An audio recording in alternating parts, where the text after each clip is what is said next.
regarder, de voir les chrétiens remplir l'église et après disparaître. Parce que lorsqu'ils auront ce qu'ils veulent, ils iront où ils veulent, ils font ce qu'ils veulent. Demande à ton voisin, es-tu dans le principe de la foi?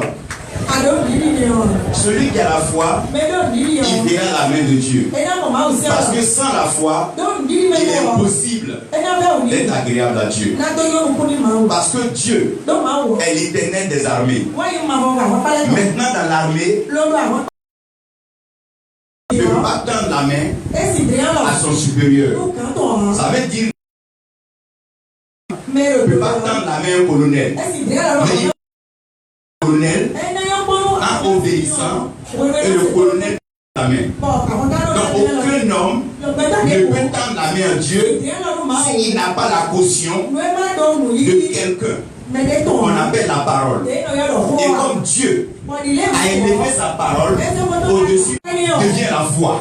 Donc Dieu te tend la main à cause de la foi et à cause de la foi.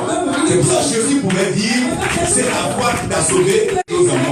Quand tu procèdes par la foi, c'est comme si tu montais dans ce était au-dessus du nom de Dieu.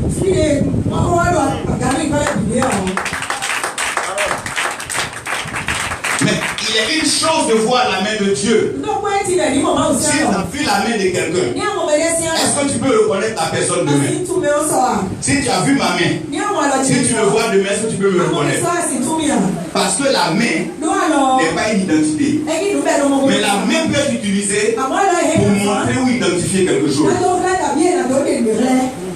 Donc après la main de Dieu, tu dois voir une autre chose. On appelle la face de Dieu. Alors que la foi ne montre pas la face de Dieu. C'est pour ça que quand tu pries, tu dis je vais chercher la face de Dieu. Mais tu ne verras jamais la face de Dieu parce que tu as la foi. Mais tu verras la face de Dieu si tu apprends à espérer, si tu apprends à penser. Pourquoi les gens ne voient pas la face de Dieu? Parce qu'ils ont la foi pour avoir la voiture, mais ils n'ont pas l'espérance pour attendre Dieu. Alors que celui que tu n'as jamais vu, tu ne pourras jamais aller l'attendre à l'aéroport. Donc si Jésus revient demain, qui peut le reconnaître? Parce qu'on a vu sa main, mais on n'a pas vu sa face.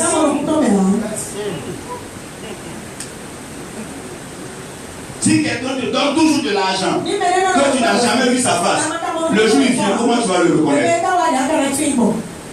Donc si même Jésus revient demain, ça ne nous arrange pas, parce qu'on ne connaît pas sa face.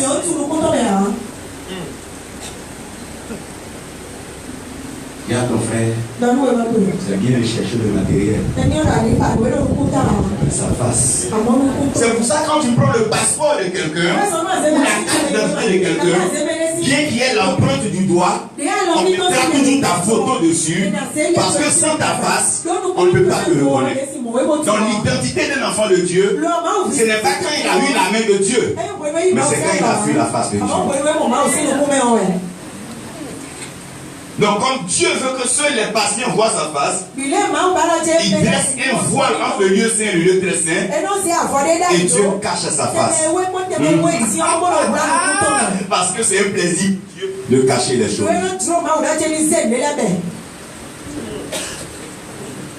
Maintenant, quand tu vois la face de Dieu, tu ne peux pas imaginer la parole de Dieu. Parce que la face n'est pas toujours la bouche. Quelqu'un peut rire avec toi et te montrer un beau visage, alors que ce qui va sortir de sa bouche n'a rien à voir avec ce qui est dans son visage. La face ne contrôle pas la bouche. Et la main ne contrôle pas la bouche. Parce que même si on ferme la bouche, on peut toujours crier. Parce qu'il y a les sons audibles. Et il y a les sons qu'on n'entend pas. Abel n'avait plus de bouche, mais il parlait. Même quand Caïn croyait qu'il avait fermé sa bouche, parce que la bouche est incontrôlable. Mais la seule chose qui contrôle la bouche, c'est le cœur. Car c'est de la potence du cœur que la bouche parle. Ceux qui veulent vivre avec Dieu doivent rentrer dans la dimension de l'amour. Tu dois quitter la foi, l'espérance et aimer Dieu. Quand tu aimes Dieu, tu deviens dangereux pour Dieu. Parce que tu es amour.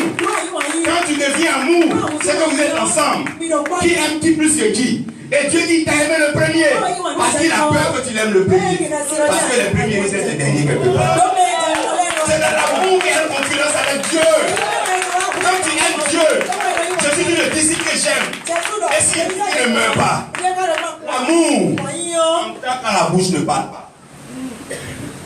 L'amour entend quand la bouche ne parle pas. Jean aimait tellement Jésus. Même quand Jésus ne prêchait plus, Jean continuait d'écrire la révélation.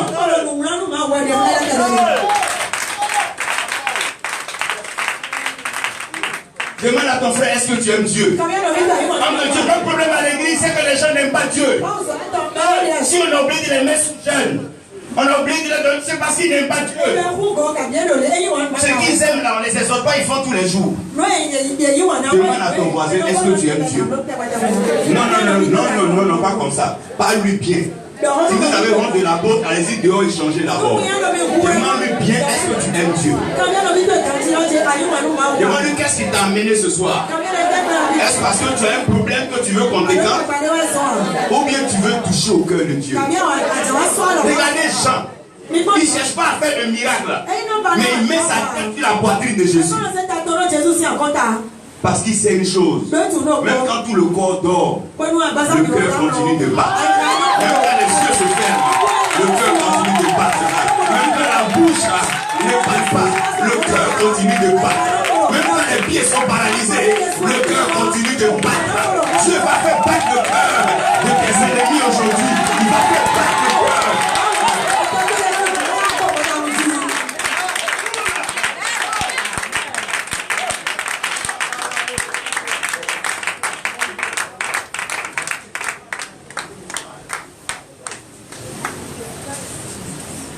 Qui aime Dieu ce soir? Qui vraiment aime Dieu?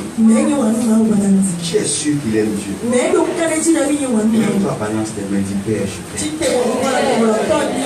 Dis-le avec conviction, avec une bouche libérée, un cœur en paix. Si tu n'aimes pas, tu vas aimer. Si ce n'est pas Dieu, on va aimer qui? On se dit que nous sommes ici. Rien ne peut nous séparer de là. Quelqu'un balance sa main pour dire dis-lui Seigneur, je t'aime. Dis-lui Seigneur, je t'aime. Dis-lui encore mon Dieu. Il aime Dieu. Balance encore mieux ta main. Dis Seigneur, je t'aime. Dis-lui encore Seigneur.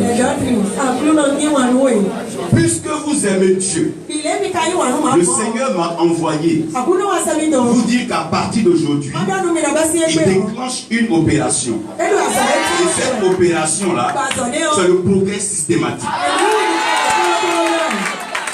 Vous savez, l'amour fait des choses qu'un homme normal ne fait pas. Si vous avez une fille, même si elle est dans un quartier dangereux, tu vas braver le danger pour arriver là-bas. Parce que l'amour camoufle la mort. L'amour est plus fort que la mort. Même quand la mort veut t'engloutir, l'amour a la capacité de donner notre formule appelle la résurrection. Lorsque Lazare est malade, on dit Lazare, ton ami que tu aimes. Donc l'amour de Jacques vient balayer la maladie et balayer la mort. Donc Lazare ne peut plus mourir, mais il ne peut que dormir.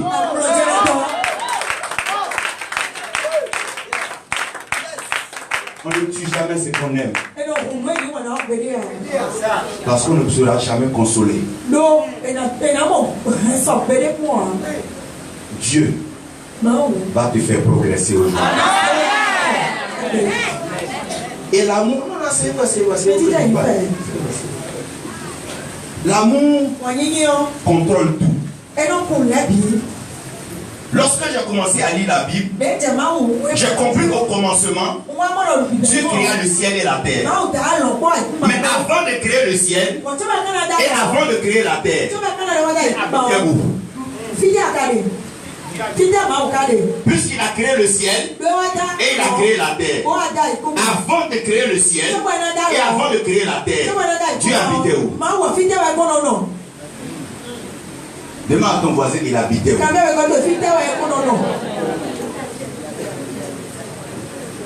Tu ne peux pas faire ce que tu n'as pas vu faire. Donc si Dieu créait, Dieu habitait une cité qu'on appelle création, créativité. Celui qui n'a pas habité la créativité ne peut pas avoir une pensée de création. Quand tu vois un homme qui crée, c'est qu'il habite dans un lieu où on crée. Dieu est créateur, mais Dieu ne crée pas n'importe comment. Il crée de bonnes choses. Pourquoi? Parce que l'amour contrôle la création. Pourquoi Dieu t'a créé? Mais c'est parce qu'il t'aime. Il est déjà allé au marché acheter ce qu'il n'aime pas. Donc tu achètes ce que tu aimes. Donc c'est que quoi?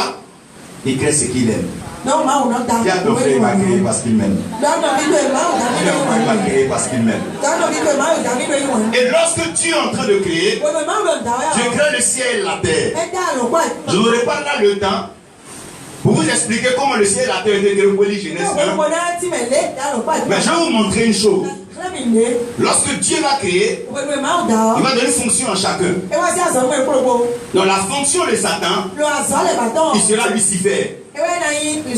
Et Lucifer veut dire ange de lumière. Et le mot ange veut dire porteur, envoyé, ou bien quelqu'un qui transporte. Donc le but de Lucifer, c'est de transporter la lumière. Parce que rien ne peut être scellé s'il n'y a pas la lumière. Donc quand on dit quelque chose est scellé, ou bien arrivé à la perfection, c'est qu'on peut nommer avec exactitude. Donc quand Dieu crée, Satan vient avec la lumière. Parce qu'il est l'ange de la lumière. Il n'est pas lui-même la lumière, mais il est l'ange de la lumière. Donc le jour que, par exemple, ta cuisinière, c'est elle qui prépare pour toi. Et chaque midi, elle envoie la nourriture sur la table. Si un midi arrive, et il n'y a pas la nourriture, c'est quelqu'un n'a pas joué son rôle. Donc, comment Dieu créa les cieux et la terre était informe de vie. La terre avait les ténèbres à la surface des abîmes. Donc, il n'a pas joué son rôle. Qui n'a pas joué son rôle? C'est Lucifer, n'est-ce pas? Parce qu'il doit envoyer la lumière là où Dieu crée. Donc quand il a démissionné, il a changé de mission. Au lieu de Lucifer, il devient maintenant Satan. Satan qui veut dire s'oppose à Dieu. Alors que le mystère de la parole de Dieu, quand elle va, elle ne fait rien. Mais c'est en revenant qu'elle accomplit. Mais Isaïe, il dit ma parole n'est pas à moi sans avoir accompli ce pourquoi elle est partie. Donc pour que la parole revienne, la parole doit taper quelque chose comme un obstacle. Parce que si la parole est tapée un obstacle, la parole ne reviendra pas. Donc quand Satan devient l'opposant, Satan devient comme le mur. Et quand Dieu te lance comme la parole, quand tu vas taper Satan, tu es directement en Dieu. Donc qu'est-ce qui fait que vous êtes ici? C'est parce que Satan vous a provoqué dans un rêve, dans une maladie ou dans une souffrance quelque part. Parce que Dieu sait que si vous tapez Satan, vous allez forcément revenir vers lui. Il vous ramène toujours vers lui en s'appuyant sur le bénéfice.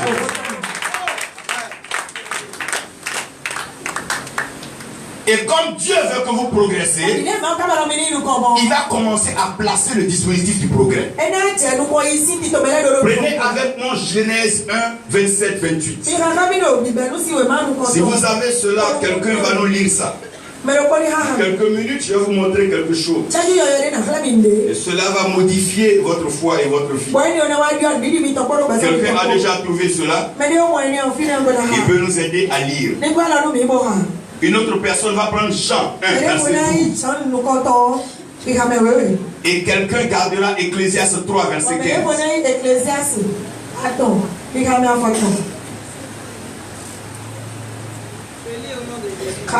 Allons-y. On peut se tenir debout tous pour la lecture de la parole de Dieu.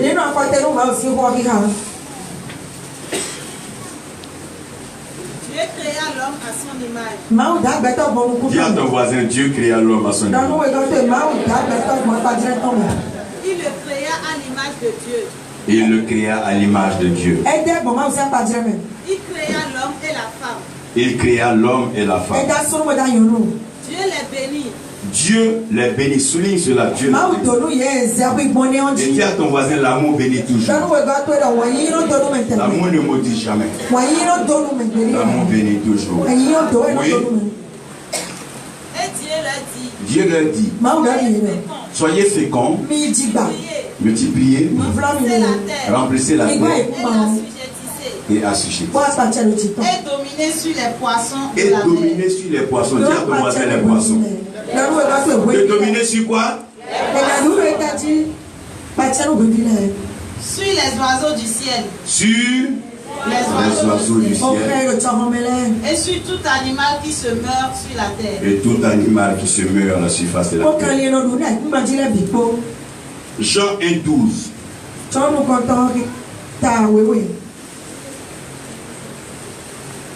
Quelqu'un nous lit Jean 1:12. Mais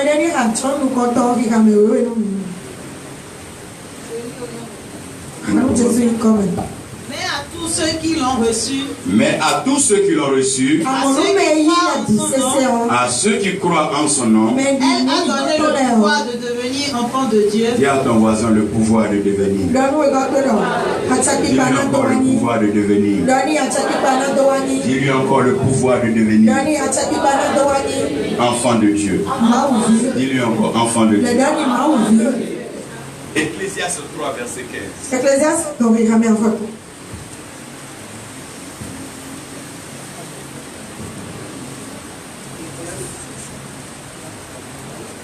verset 15. Ecclésiaste 3, verset 15, je lis au nom de Jésus. Oui. Ce qui est a déjà été. Ce qui est a déjà été. Ce qui est a déjà été. Et ce qui sera a déjà été. Et ce qui sera a déjà été. Et Dieu ramène ce qui est passé. Et Dieu ramène ce qui est passé. Dieu ramène ce qui est passé. Dieu ramène ce qui est passé. Dieu ramène ce qui est passé. La main droite, il dit Seigneur, éternel mon Dieu, tu es puissant et tu es glorieux. En ce soir, je te confie mon esprit, mon âme et mon corps. Et je déclare maintenant le progrès systématique dans ma vie, sur ma vie et autour de moi. Tout ce qui était impossible hier, par ta parole, en ta parole, je déclare cela possible maintenant, au nom de Jésus. Père, tu es l'autorité spirituelle suprême. Tu règnes dans le ciel et sur la terre, tu as compris. Viens par ta parole et bénis tes enfants. Donne gloire en ton nom, au nom de Jésus. Amen. En t'asseyant, dis à ton frère, ton progrès est systématique. Dis-lui ton progrès est systématique. Dis-lui encore ton progrès est systématique. Lorsque Dieu commence à créer, Dieu va créer la matière. Et au commencement, lorsque Dieu va avoir la terre, Dieu va vouloir créer son image. Et Dieu va vouloir créer sa ressemblance. Mais comme la terre était informe et vide, Dieu ne pouvait pas habiter dans un lieu qui n'avait pas de forme et qui était vide. Donc Dieu va siéger au ciel. Et à partir du ciel, il va bâtir la terre. Et il va bâtir la terre par sa parole. Et comme sa parole commence à créer la terre et réaliser le plan de Dieu, Dieu doit envoyer quelqu'un qui doit pouvoir gérer la terre. Mais toute personne sur la terre a le choix d'avoir ce qu'elle veut et de faire ce qu'elle veut. Donc le premier problème de l'homme, chacun veut avoir, chacun veut faire, mais tout le monde ne peut pas avoir et tout le monde ne peut pas faire. Est-ce qu'un poisson peut s'envoler? Est-ce qu'un oiseau peut nager? Donc ce que tu dois avoir un lien avec ce que tu es. C'est ce que tu es qui va te permettre d'avoir ce que Dieu va te donner. Et c'est ce que tu vas avoir qui va te permettre de faire. Maintenant, si Dieu te donne les choses sans que tu ne sois ce que tu dois être, ces choses-là vont te tuer avant le temps. Parce que le droit est bon, mais être prêt est meilleur. Par exemple, une jeune fille de 4 ans, si elle grandit, elle va se marier. Si on lui donne un mari aujourd'hui, il risque de la tuer. Et on va même dire détournement. Parce qu'elle a un droit de se marier, mais elle n'est pas prête encore à se marier. Donc pour que le droit puisse être en phase avec la personne, Dieu doit faire passer la personne par un processus. Et le processus de Dieu, c'est ce qu'on appelle le progrès. Donc un homme meurt lorsqu'il ne connaît plus de progrès. Mais la joie de la vie, c'est quand il y a un progrès. Quand un enfant est au CP1, quand il passe au CP2, on fête à la maison. Parce qu'il a progressé. Mais quand il n'y a pas de progrès, il n'y a pas de fête. Et Dieu a créé Adam. Adam était déjà grand. Donc comme Adam était déjà grand, Adam avait une seule facette du Dieu, mais il n'avait pas les 3 autres facettes de Dieu. Je vais vous parler rapidement des 4 êtres vivants. Lorsqu'on parle du nom de Dieu, il y a une seule lettre de l'alphabet. Et cette lettre de l'alphabet hébraïque là, on l'utilise pour nommer Dieu. Quand tu veux écrire le nom de quelqu'un, tu peux écrire tout son nom, comme tu peux abréger son nom. Par exemple, si je veux écrire Gilles, je peux écrire G et mettre un point. Donc, il y a une lettre, c'est la 12e lettre, parce que Dieu travaille avec 12. Et la 12e lettre de l'alphabet hébraïque deviendra le nom de Dieu. Et cette lettre-là, c'est le L. C'est pour ça qu'on dira El Shaddai, El Elion, quand on dit Bethel, El. Partout où il y a El, ça veut dire que ça appartient à Dieu.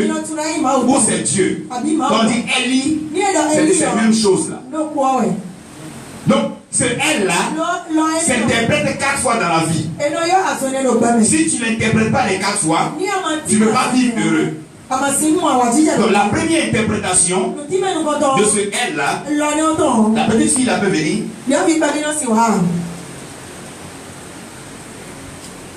Adam a été créé. Donc Adam n'est pas né. Donc Adam était comment? Était debout. Alors que quand quelqu'un est debout, ça fait quelle lettre l'alphabet? Ça fait L. Alors que si Adam avait été créé et il était né comme Jésus, il allait d'abord être couché. Couche-toi. Ça fait quelle lettre l'alphabet? Ça fait toujours elle. Maintenant, quand tu finis de te coucher, quand un enfant finit de se coucher, il commence à faire quoi? Il commence à s'asseoir, non? Assieds-toi. Ça fait quelle lettre encore? Quand l'enfant finit de s'asseoir, après il fait quoi? Il fait 4 pas, donc il se met sur quoi? C'est Jérémie, mets-toi Jérémie. Ça fait quelle lettre encore? Donc ça veut dire que celui qui n'a pas été couché ne peut jamais relever quelqu'un qui est couché. Celui qui n'a jamais été assis ne peut jamais faire asseoir quelqu'un. Celui qui n'a jamais été à genoux ne peut jamais se mettre à genoux. Donc Adam n'a pas connu le progrès. Mais il était déjà arrêté. Parce que Dieu a fait l'homme avec ses 4 positions. Donc l'église a 4 temps. Le premier temps de l'église, c'est le réveil.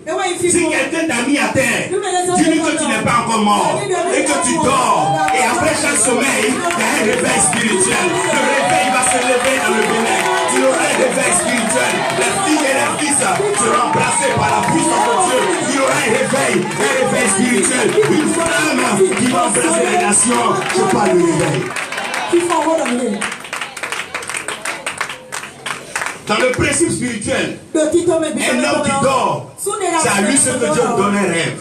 C'est comme ça Joseph dit, notre rêve était couché. Tant que tu ne te couches pas, Dieu ne te donne pas de rêve. Souvent Satan pense que par la maladie t'a fait coucher. Mais Dieu est en train de te montrer ce que tu vas faire quand tu seras guéri.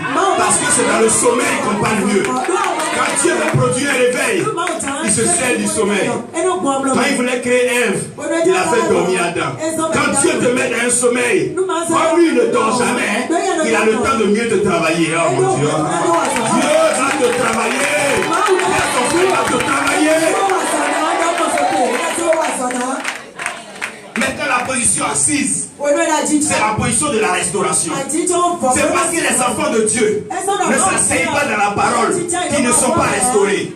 Jésus dit, si vous devez leur donner à manger, faites-les asseoir d'abord. Les enfants ne veulent pas s'asseoir et manger. Va dans un restaurant. Arrête-toi. On ne te donnera pas le menu. Va dans un restaurant. Couche-toi. On ne te donnera pas à manger. Va dans un restaurant, mets-toi à genoux. Mais dès que tu t'assois, ils vont t'envoyer le menu parce qu'on sait que tu es assis et on va te restaurer. Le temps de la restaurer a sonné pour cette maison. Je parle d'un temps d'assise. Lève-toi et assis-toi bien. Assieds-toi bien, dis Seigneur, c'est moi. Dis Seigneur, c'est moi. N'oubliez pas que Dieu dresse ses tables, David. Je dresse ta table en face de tes ennemis. Mais quand tu n'es pas encore assis, on ne peut pas dresser ta table. La position assise, c'est la position de la restauration. Dieu va restaurer ce ministère. Et tout le monde saura que Dieu enrichit son serviteur. Dieu pour les femmes, enfants et hommes, Dieu va te restaurer. Lève-toi et dis Seigneur, envoie ma restauration. Quelqu'un sera restauré après ce programme. On te paiera tout ce qu'on te doit. On t'accordera une nouvelle voiture. Le visa te sera accordé. Tu as besoin de restauration.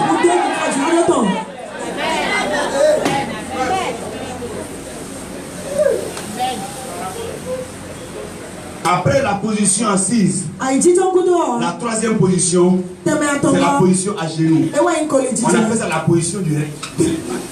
La position de l'impact. Dieu sait que la seule position dans laquelle on ne peut jamais durer, c'est quand on se met à genoux. Parce que la grande victoire, c'est sur les genoux qu'on prend la victoire. Si quelqu'un peut s'agenouiller aujourd'hui, Dieu lui donnera l'impact sur ses ennemis. La Bible dit lorsqu'il devait pleuvoir, Élie a pris sa tête et il a mis sur ses genoux. Directement, Élie allait plus vite. Lorsque à genoux, quelqu'un se met à genoux, il dit Seigneur, je vais avancer plus vite. Seigneur, je vais avancer plus vite.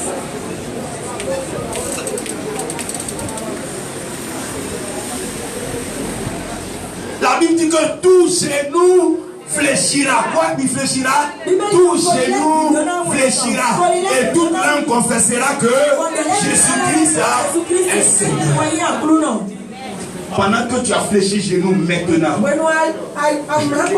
la chute proclamée de tes ennemis. Là,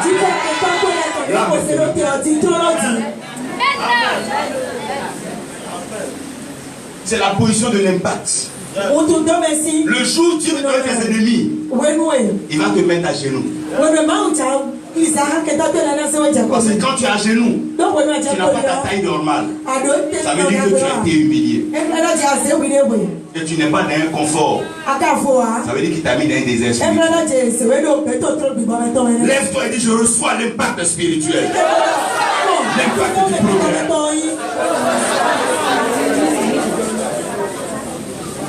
Maintenant, la quatrième position, c'est la position debout. C'est la position du règne. Parce que lorsque Dieu s'élève, ses ennemis se dispersent. Oh mon Dieu. Tiens-toi debout dans ta destinée maintenant. Et regarde tes ennemis se disperser. Je t'accorde le règne dans cette nation, le règne dans ta famille et le règne dans ta destinée. Je veux entendre quelqu'un crier, c'est mon temps de régner. Dis encore, c'est mon temps de régner. C'est mon temps de régner. Si tu crois que ton temps, touche la main de quelqu'un, dis c'est le temps pour nous de régner. Dis encore, c'est le temps pour nous de régner. Dis c'est le temps pour nous de régner.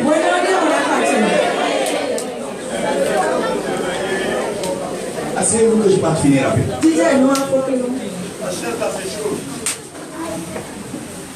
Maintenant, d'une position à une autre position, Dieu va mettre une porte entre les positions. Parce que la vie est comme une maison. Pour entrer dans une autre chambre, il faut passer par la porte. La première maison, c'était la pensée de Dieu. La deuxième maison, c'est le règne de notre Père. Et la troisième maison, c'est le ventre de notre mère. Avant d'arriver sur la quatrième maison, c'est la terre où nous sommes libérés. Donc devant les portes, Dieu a besoin de nous apporter certaines choses. La première chose qu'il faut un enfant de Dieu qui veut expérimenter le progrès systématique, c'est la force. Qui a ton voisin la force? Dis-lui encore la force. Qui a déjà vu un bébé ouvrir une porte? Est-ce qu'un bébé peut ouvrir une porte? Mais pourquoi? Parce qu'il n'a pas quoi?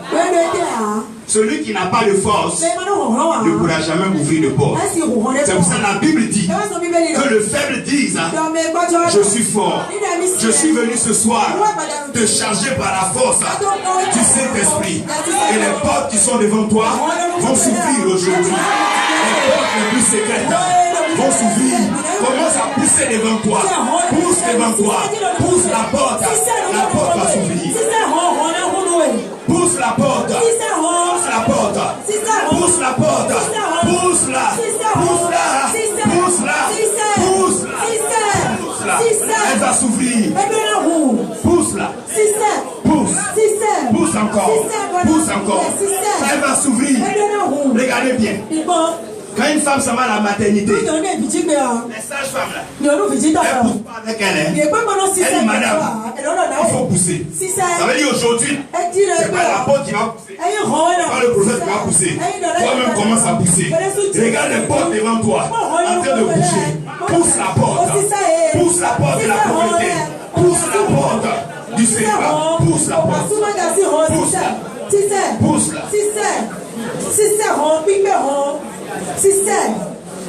C'est pour ça que Dieu dit de donner la force du buffle. Aujourd'hui, je t'annonce aujourd'hui, il y a des portes de certaines cases au village qui seront cassées aujourd'hui. Parce que cette force-là doit t'appliquer très loin.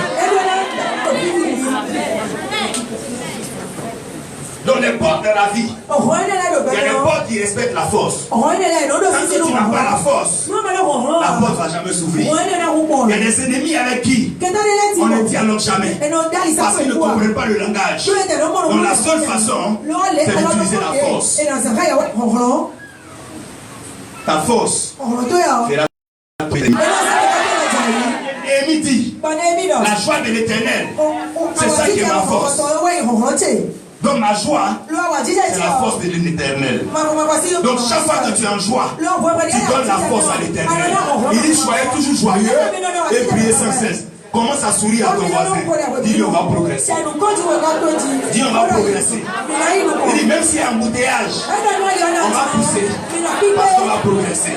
Même s'il y a l'opposition, on va pousser. Dis-lui: on va pousser. Dis-lui: on va pousser. Dis: ça va se pousser. Je vais pousser. Dis à ton frère: poussons. Débarrassons-nous de ça.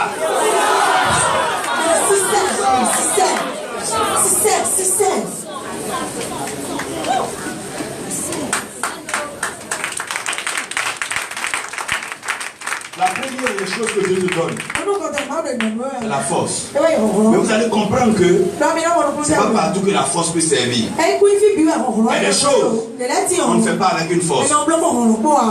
Quand tu payes des recharges, c'est avec la force du gratte, non? Mais là, c'est la force que tu mets dans le téléphone. Mais c'est quoi tu mets dans le téléphone? Tu mets quoi? Le numéro. Un code. Lorsqu'il y a un trésor, on ne met plus dans une maison, mais on met dans un coffre-fort. Et tout coffre-fort est codé. Quand Dieu veut te bénir, il code ta vie.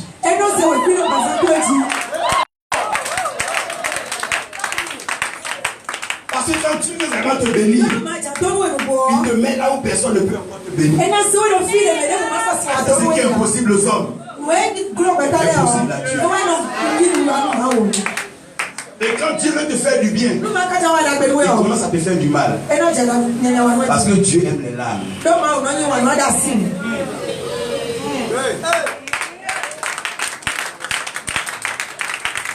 Donc la vie est codée. Il prend le code pour cacher les choses.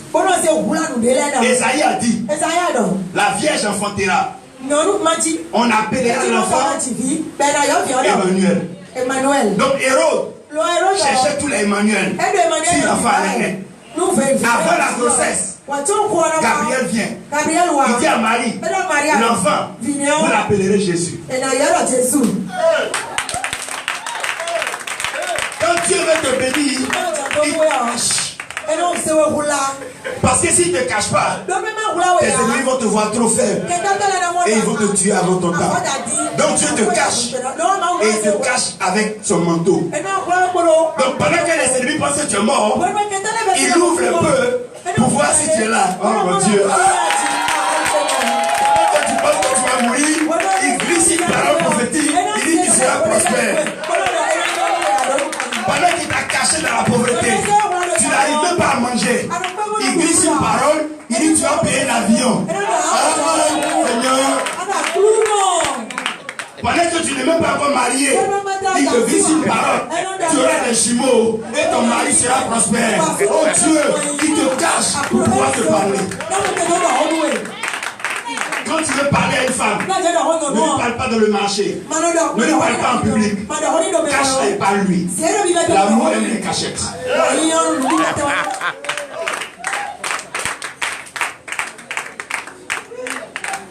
Quand Dieu veut vraiment te bénir, il te cache. Dis à ton frère Dieu, il cache les choses.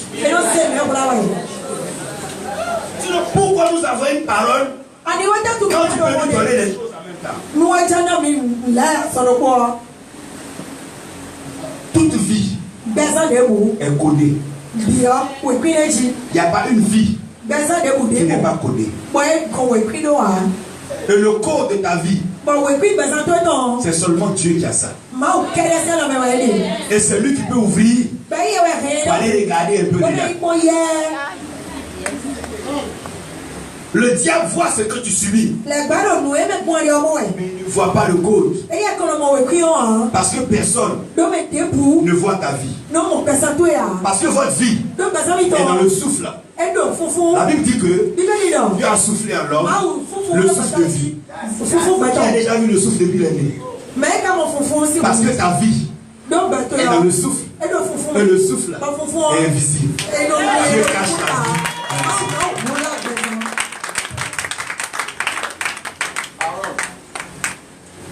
Mais quand tu veux être béni, Dieu va toujours envoyer un prophète. Il va ouvrir le code et te montrer les secrets. Qui veut recevoir le code de sa vie? Vous savez le vrai secret, ce n'est même pas de courir après les prophètes. C'est toujours de venir bénir son Père spirituel. Parce qu'avant que Dieu ne t'envoie chez lui, Dieu lui a déjà donné le code. C'est pas beauté qui marie Boaz. C'est pas beauté qui marie Boaz. Mais c'est le secret de Naomi. Et ici il mange, ne parle pas. Mais s'il boit, alors parle. L'eau et la nourriture, des mystères et tables. On aura l'occasion. le code peut être divulgué. Donc il y a une troisième chose que Dieu donne à l'homme. Quand vous allez à l'aéroport, ou bien dans les grands supermarchés, il y a des portes là. On ne pousse pas. Quand tu arrives, elle fait quoi? La porte fait quoi? Mais elle s'ouvre à cause de quoi? À cause de quoi? À cause de toi. Mais c'est ton quoi qui fait ouvrir la porte. C'est ta présence. Si toi, ta présence peut ouvrir porte de supermarché, à combien plus fort la présence de Dieu va ouvrir toutes les portes.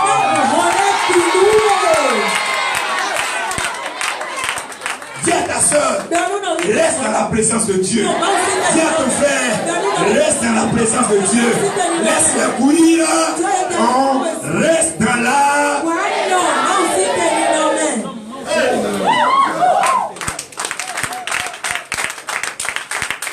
Dis-lui, nous on va rester dans la présence de Dieu.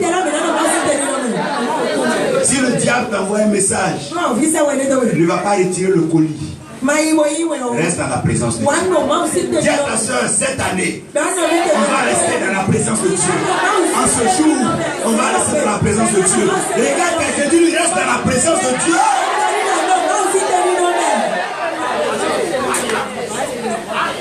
Qui aime la présence de Dieu? Lève-toi, dis Seigneur, j'aime la présence. Elle me fait du bien. Non,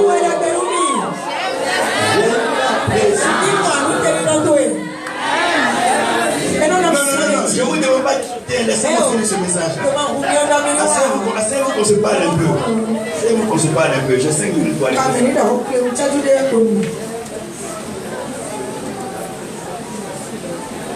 Demande à ta soeur alors, est-ce que tu aimes la présence de Dieu?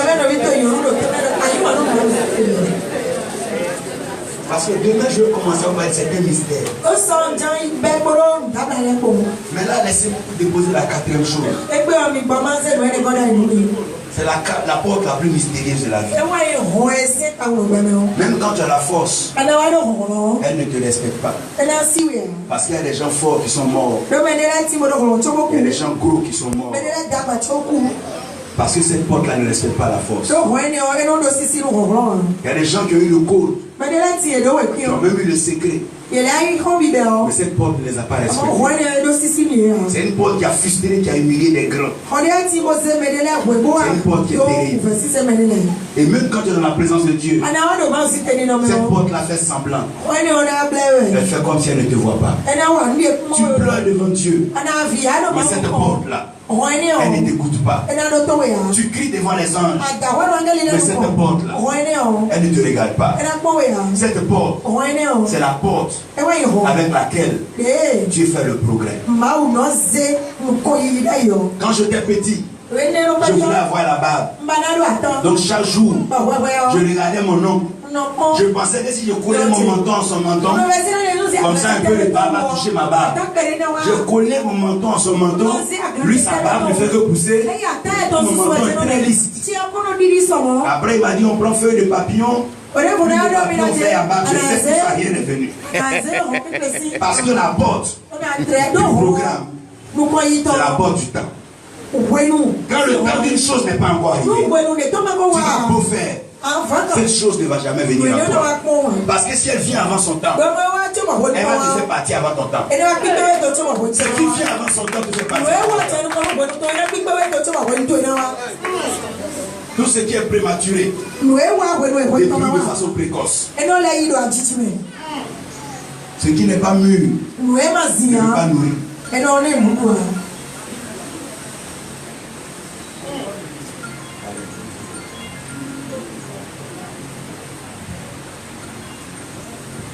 La porte du temps. Dis à ton voisin le temps. Dis-lui le temps. Dis-lui Dieu fait chaque chose bonne en son temps.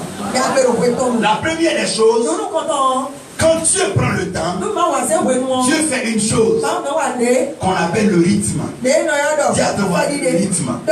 Dis-lui le rythme. Dis-lui le rythme. Celui qui ne connaît pas son temps, il est toujours envieux. Il est toujours jaloux. Il convoite les autres parce qu'il ne connaît pas son temps. Sa vie n'a pas de rythme. Mais dans la forêt, les arbres ont leur temps. La Bible dit, Dieu fait chaque chose bonne en son temps. Quand le temps des autres arrive, acclame Dieu parce que ton temps aussi arrive. C'est à cause du temps que nous avons le rythme. Comment on sait qu'aujourd'hui est jeudi? C'est à cause du temps. Si je te donne un rendez-vous, si je ne t'ai pas donné de temps, comment est-ce que tu vas me voir? Mais dans le temps de Dieu, il faut savoir comprendre Dieu. Ça peut être ton temps, mais ça peut ne pas être ton tour. Parce que même dans le temps, il y a toujours un tour. Parce que le tour, c'est le rythme. Regardez un fonctionnaire, il n'a pas pu déjeuner. À la fin du mois, il va à la banque, il va retirer son argent. Parce que le salaire respecte le temps. Celui qui connaît son temps a un rythme. Je veux proclamer qu'aujourd'hui, ta vie aura un rythme. Tu ne pourras pas n'importe comment. Qu'est-ce que Dieu fait avec le rythme? Dieu prend le rythme pour créer ce qu'on appelle l'harmonie. Dis à ton voisin l'harmonie. Dis encore l'harmonie. Pourquoi les arbres ne se battent pas? Parce que chaque arbre a sa saison. Et l'arbre est fidèle à sa saison. Si Dieu cherchait un homme pour crucifier Jésus, est-ce qu'aujourd'hui il aurait trouvé quelqu'un? Mais si c'est arbre tu cherches, tu vas trouver un arbre. Là où tu plantes un arbre, tu reviens 1000 ans après. L'arbre est toujours là. Parce que le temps respecte l'harmonie. L'harmonie, ça donne l'assurance, ça donne la confiance. Aujourd'hui, je vais déclarer, ta vie sera harmonieuse. Tes prières seront en harmonie avec ta délivrance. Et ta délivrance sera en harmonie avec ta bénédiction. Et qu'est-ce que Dieu fait avec l'harmonie? Dieu prend l'harmonie pour créer le cycle. Dis à ton voisin le cycle. Dis-le le cycle. Dis-lui encore le cycle. Dis encore le cycle. Ne prenez jamais une bénédiction qui n'est pas dans un cycle. N'attrape jamais quelque chose que si tu perds, ça ne reviendra plus. Parce que le but du cycle, c'est de ramener les choses. Si tu aimes un homme, il est parti. S'il ne revient plus, tu vas souffrir. Donc quand Dieu veut te bénir, il met ta bénédiction dans un cycle. Quand Dieu a appelé Samson, Dieu a mis la force de Samson dans ses cheveux. Alors que les cheveux respectent un cycle. Le cycle veut dire que ça va aujourd'hui, ça va revenir encore demain. Lorsqu'ils ont coupé les cheveux de Samson, ils ont oublié que dans un cycle, ce qui va revient toujours. C'est pour ça que Dieu veut bénir l'homme. Il envoie la pluie. Parce qu'il sait que l'eau va et l'eau revient. La seule personne qui connaît la distance entre le ciel et la terre, c'est l'eau. C'est l'eau qui quitte en haut et c'est lui qui vient en bas et qui commence à repartir. Donc Dieu dit jette ton pain à la surface de l'eau. Avec le temps, le pain va revenir. Parce que ce qui est dans l'eau, on ne le perd jamais. Donc même si tu déposes ton sperme, ça va t'envoyer un enfant. Tu déposes ton sang, ça va t'envoyer un sacrifice. L'eau ne se perd jamais. L'eau revient toujours.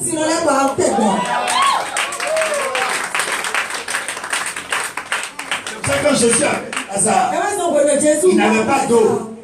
Il a pleuré parce qu'avec l'eau, c'est du par la rivière. Donc Lazare pouvait sortir. Il n'a pas pleuré parce qu'il était un enfant. Il a besoin d'eau. Parce que si on lui donne de l'eau, c'est qu'il a revient. Donc quand il partait à la croix, il a demandé de l'eau. On lui a donné vinaigre. Et ceux qui donnaient l'eau, la croix revenait.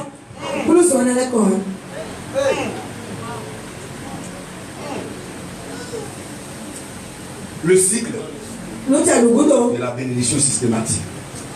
On va se tenir debout et on va proclamer le cycle de la bénédiction.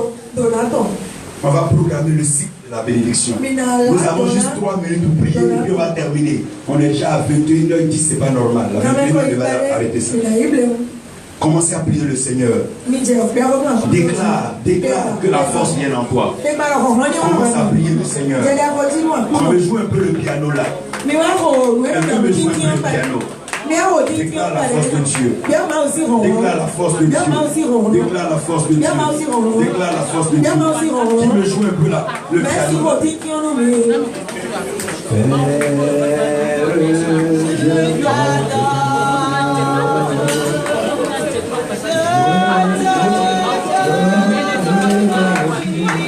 Élève la voix, commence à prier le Seigneur. Je vois la force de Dieu, la puissance du Saint-Esprit. Investis